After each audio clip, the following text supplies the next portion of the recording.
नमस्कार दोस्तों, स्वागत है आपका हमारे यूट्यूब चैनल पर। दोस्तों, त्यौहार की सौगत लेकर आता है वही ये महीना है जिसे हम प्यार का महीना कहते हैं। साथ ही साथ शिव भक्त बड़े जोरों से सावन महीने का इंतज़ार करते हैं। भगवान शिव सावन में धरती पर आकर सभी भक्तों के घर में वास करते हैं, पर उनकी सच्ची भक्ति दान में कर देते हैं। सावन का हर एक दिन बहुत ही शुभ माना जाता है। हर दिन भगवान शिव की पूजा की जाती है, लेकिन सोमवार के दिन पूजा की कुछ अलग ही होती है। दोस्तों, आप जानते हैं कि सावन के इस पवित्र महीने में कितने सोमवार हैं और आपको कितने व्रत रखने हैं। सावन सोमवार का पहला व्रत 18 जुलाई को है। दूसरे सोमवार 25 जुलाई, सावन के महीने में तीसरा सोमवार 1 अगस्त और सावन के चौथे सोमवार का व्रत 8 अगस्त को बड़े रखा जाएगा। दोस्तों, ऐसे में कुल मिलाकर सावन महीने में 4 सोमवार बढ़ेंगे और अंत में 12 अगस्त यानी कि शुक्रवार के दिन सावन समाप्त हो जाएगा। दोस्तों, ऐसे में हम जानते हैं कि सावन के इन पवित्र महीने में कौन सी गलती नहीं करनी चाहिए, वरना शिव नाराज हो जाते हैं। और सावन के महीने में यह भूल कभी न करें, वरना भगवान भोलेनाथ आपसे नाराज हो जाते हैं, आपका व्रत टूट सकता है। तो आइए जानते हैं कुछ ऐसी सावधानियां जिसे भूलकर भी नहीं करनी चाहिए।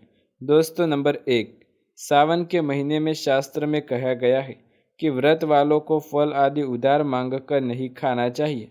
इससे पाप लगता है और व्रत अधूरा रह जाता है। सोमवार का व्रत हो यानी कोई भी व्रत क्यों न हो, पड़ोसियों से मांगकर भी फल आदि नहीं खाने चाहिए। व्रत में उधार मांगकर खाने से व्यक्ति का व्रत झूठा हो जाता है। ईश्वर के शरण में आने से व्यक्ति को झूठ नहीं बोलना चाहिए, न कर्ज लेना चाहिए, चुगली आदि नहीं करनी चाहिए, उधार मांगकर भी खाना नहीं चाहिए।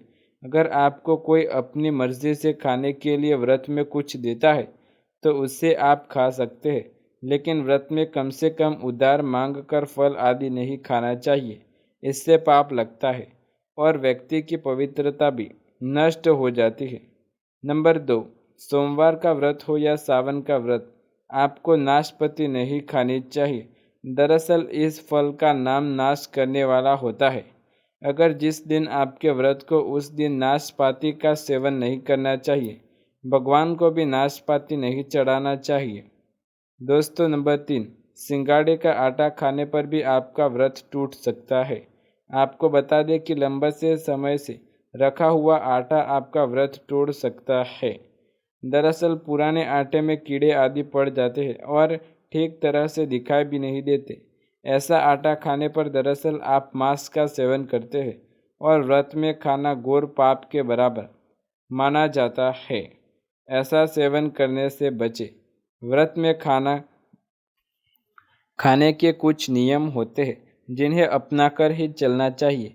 व्रत में ताज़ा आटा खाना चाहिए। लंबे समय से रखा हुआ आटे में कीड़े पड़ जाते हैं, तो ऐसा कभी न करें। हमेशा ही ध्यान रखें, सावन का महीना बड़ा ही पवित्र महीना माना जाता है, इसलिए यह 5 चीज़ें भगवान शंकर के पास कभी न रखें।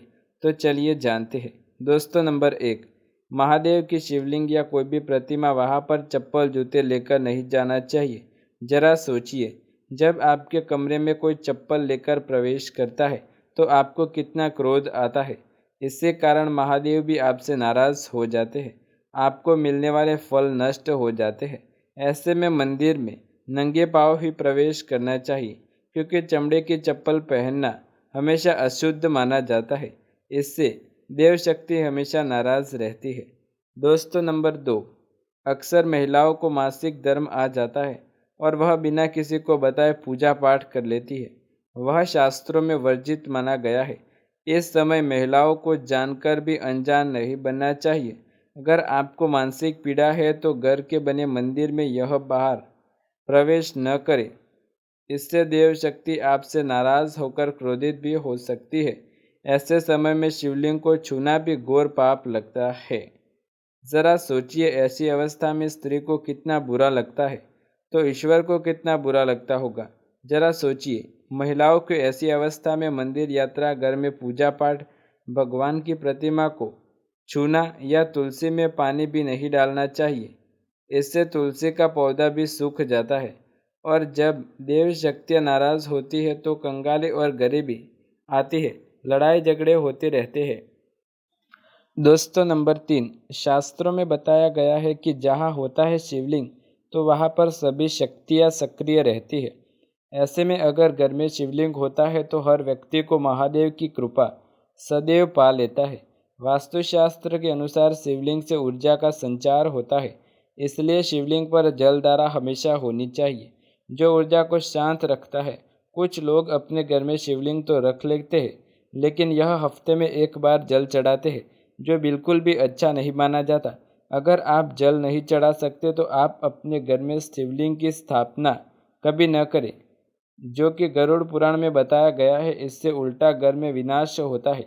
दोस्तों, नंबर 4, शास्त्रों में बताया गया है कि तुलसी और महादेव का पूजन कभी एक साथ नहीं हो सकता। इसी कारण तुलसी में शिवलिंग और गणेश जी की प्रतिमा को तुलसी का पान नहीं चढ़ाया जाता। कई लोग जाने अनजाने में शिवलिंग को तुलसी रख देते हैं और घर में परेशानियां आना शुरू हो जाती है। इससे महाशक्ति आप पर क्रोधित हो जाती है। शिवलिंग पर तुलसी भी नहीं चढ़ानी चाहिए। तुलसी में शिवलिंग कुछ दूरी होना आवश्यक माना जाता है। दोस्तों, नंबर 5, घर का मंदिर या बाहर का मंदिर, किसी भी मंदिर ऐसे व्यक्ति को प्रवेश नहीं करना चाहिए जिसने स्त्री प्रसन्न अर्थात संभोग किया हो या उसने मांस खाया हो। अगर आप शारीरिक रूप से ऐसा करते हैं तो मंदिर के आसपास भी नहीं जाना चाहिए। घर के बने मंदिर में कोई कपड़ा आदि डाल देना चाहिए। जरा आप ही सोचिए कि आप मांस मदिरा खाकर या स्त्री के साथ शारीरिक संबंध बनाकर भगवान के पास जाएंगे और क्या वह आपसे प्रसन्न होंगे? बिल्कुल नहीं, आपसे क्रोधित हो सकते हैं और आपसे नाराज हो जाएंगे। शास्त्रों में इसे घोर पाप माना गया है। इससे व्यक्ति मनुष्य की बर्बादी का कारण भी माना जाता है। ऐसा न करें। ईश्वर के सामने हमेशा नहा धोकर मन साफ करके जाना चाहिए। इससे सभी शक्तियाँ आपस में प्रसन्न रहती है। दोस्तों, सावन के महीने में महादेव को ऐसे बेलपत्र कभी नहीं चढ़ाना चाहिए, बहुत ही अशुभ माना जाता है। दोस्तों, पौराणिक मान्यताओं के अनुसार बेलपत्र चढ़ाने से शिवजी के मस्तक शीतल रहता है। बेलपत्र से भगवान शिव की पूजा करने से दरिद्रता दूर होती है और व्यक्ति सौभाग्यशाली बनता है।